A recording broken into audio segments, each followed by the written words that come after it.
दोस्तों, नाम जो किसी की सबसे पहली पहचान होता है। नाम से ही सब लोग हमें जानते हैं। जब हम पैदा होते हैं तो उसके बाद नाम रखा जाता है हमारा कि बच्चे का क्या नाम होना चाहिए जिससे उसकी एक पहचान बने। और ये नाम का जो वजीफ़ा होता है वो बड़ा ही कारगर होता है। अगर कोई आपसे नाराज़ है या आपका अपना आपसे बात नहीं करना चाहता या फिर आपका प्रेमी या प्रेमिका आपसे दूर जाने की बात कर रहा है तो ये नाम का वजीफ़ा आपके बहुत ज़्यादा काम आएगा, क्योंकि अपनों के दूर जाने का क्या गम होता है ये आप सभी को पता होगा, और ख़ासकर वो अपने जो दिल के बहुत ज़्यादा क़रीब होते हैं।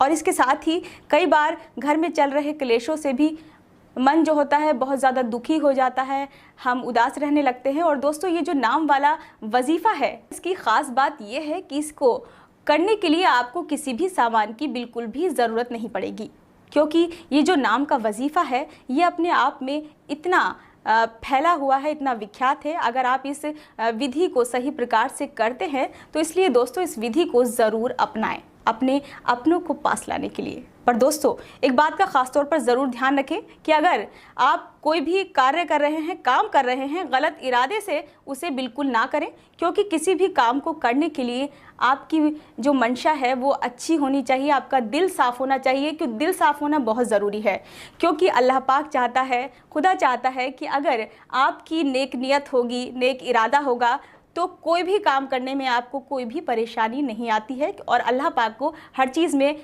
बिल्कुल आप याद रखें, तभी कोई भी काम आपका जो है वो सफल हो पाएगा।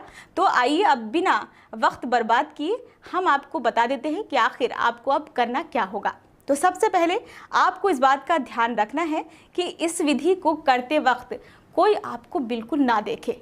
अब आपको ये काम शुक्रवार के दिन यानी जुम्मे के दिन इस काम को अंजाम देना है। जुम्मे की रात को आपको सबसे पहले छत पर एक चादर बिछानी है।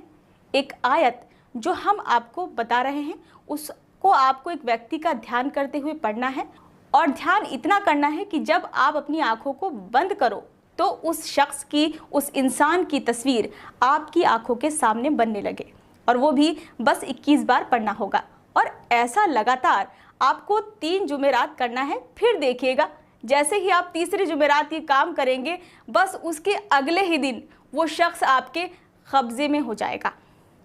लेकिन एक बार ज़रूर कहना चाहूँगी कि अल्लाह पाक को ध्यान में रख के सारे काम करने हैं। अगर अल्लाह पाक को ध्यान में रख के आप काम नहीं करेंगे या उसके कहे पे नहीं चलेंगे तो ऊपर वाला कोई भी काम उस अंजाम तक नहीं पहुंचाएगा। इसलिए गलत इरादे जो हैं आपको हटाने होंगे और अच्छे जो तरीक़े हैं वो आपको अपनाने होंगे, ताकि अल्लाह पाक भी आपसे बिल्कुल नाराज़ ना हो।